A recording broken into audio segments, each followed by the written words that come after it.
이재명 선거재판 돌아가는 꼴을 보니까 민주당이 400억 넘게 토해내게 생겼잖아요. 그런데 말입니다. 이건 껌값입니다. 민주당이 토해내야 할 돈이 이재명 선거비용 430억 뿐만이 아니란 거 구독자 여러분 알고 계시나요? 김대중하고 노무현 시절에 북한에 빌려준 돈이 1조 원이 넘는데요. 원금은커녕 이자조차 못 받고 있는 실정입니다. 게다가 고발이 취미인 한동훈이가 연락사무소 폭발한 거 손배소송 제기한 것까지 합치면 이게 도대체 얼마입니까? 눈에 보이는 돈이 이 정도인데 수면 아래는 도대체 그 액수가 얼마인지 가늠조차 불가능합니다. 전말이죠.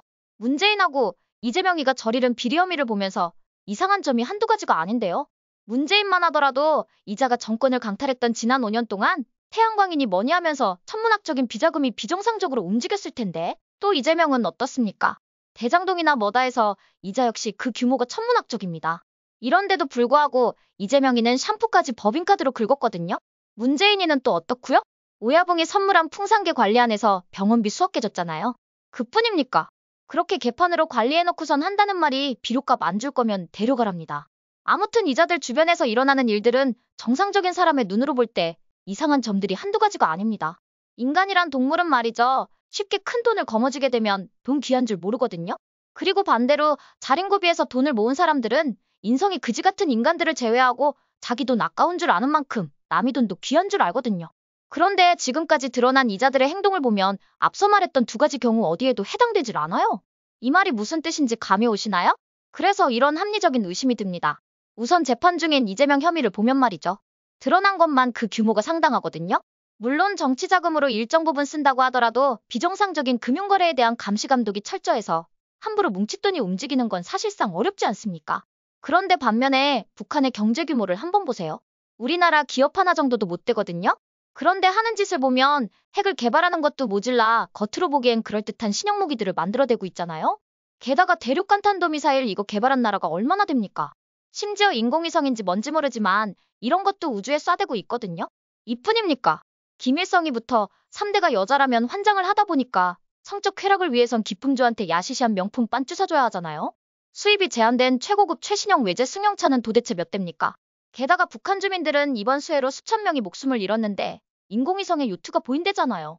이런 모든 행위가 가능하려면 지금의 북한 경제 규모로는 도저히 불가능한 일 아닌가요? 인건비가 안 된다는 이런 지나가던 개가웃을 헛소리는 집어치우시기 바랍니다. 인건비보다 제재에 따른 밀수비용 이거 만만치 않을 겁니다. 이런 자금을 마약 팔고 코인 해킹해서 충당한다고요? 전말이죠. 북한이 핵을 포함해서 뻘짓을 활발하게 하는 시기가 반국가 세력들이 정권을 강탈한 시기와 어느 정도 일치한다고 보고 있습니다. 이 정도 얘기하면 제가 무슨 말을 하려는지 이해가시죠? 그렇습니다. 이자들이 김정은이에게 조선이 청나라한테 조공 바쳤듯이 기품조 빤스 사는데 보태라고 허리 조아리며 바쳤을 거란 추측입니다. 그러니 지들 주머니엔 늘 쌈짓돈만 있는 겁니다. 그 결과 하는 짓거리가 어떻겠습니까? 샴푸도 법인카드로 긁고 개밥도 안 준다고 내다버리고 딸내미 밥가바키라고 청와대에서 무전 취직시켜주고 뭐 이런 거 아닐까요? 그뿐입니까? 선물 줬던 안동소주 꼼쳐놨다가 꼬리 까고 말이죠. 그리곤 작물을 당당하게 조국이가 양산원이니까 그걸로 스시에다 한 잔 때립니다. 여러분이라면 주머니에 한 1,000억 원 정도 들어있는데 쫌스럽게 이런 짓들을 하겠습니까? 뭘 책 잡혔는진 모르겠지만 조공하느라 자긴 늘 쌈짓돈밖엔 손에 못 쥐니까 그런 건 아닐까 하는 합리적인 의심이 팍팍 듭니다. 아무튼 저희 합리적인 의심은 이렇고요.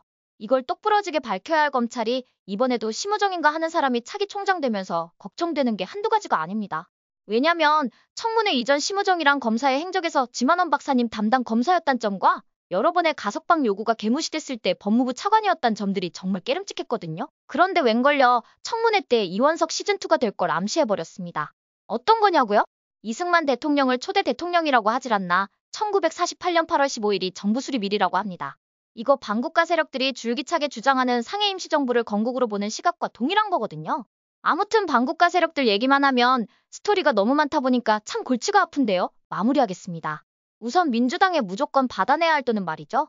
제일 처음에 말했던 북한에 빌려준 돈하고 여기다 지금까지 못 받은 이자는 당연하고요. 문재인이 길들인다면서 이자들이 깨부셔버린 연락사무소 깽값도 받아내야 합니다. 그리고 이재명이 토해내야 할 선거비용까지 한 푼도 애누리 없이 민주당에 구성권 청구해서 이자들 빤스까지 탈탈 털어서라도 싸그리 받아내야 합니다. 민주당이 그런 어마어마한 돈이 어딨냐고요? 이자들 주변에 많잖아요.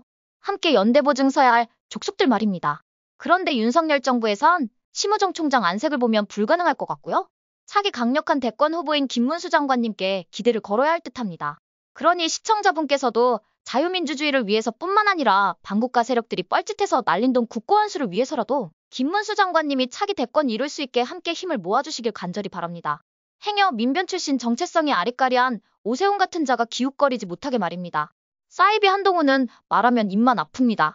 아무튼 오늘도 반국가 세력들한테 받아야 될 돈 청구서 따지다 보니까 결론은 한결같이 김문수 장관 대세론이네요. 김문수 장관님 화이팅입니다. 어떠세요? 시청자 여러분도 저와 생각이 같으신가요? 그럼 좋아요하고 구독 한번 꼭 부탁드릴게요. 시청해주셔서 고맙습니다. 전 리포터 혜리였습니다.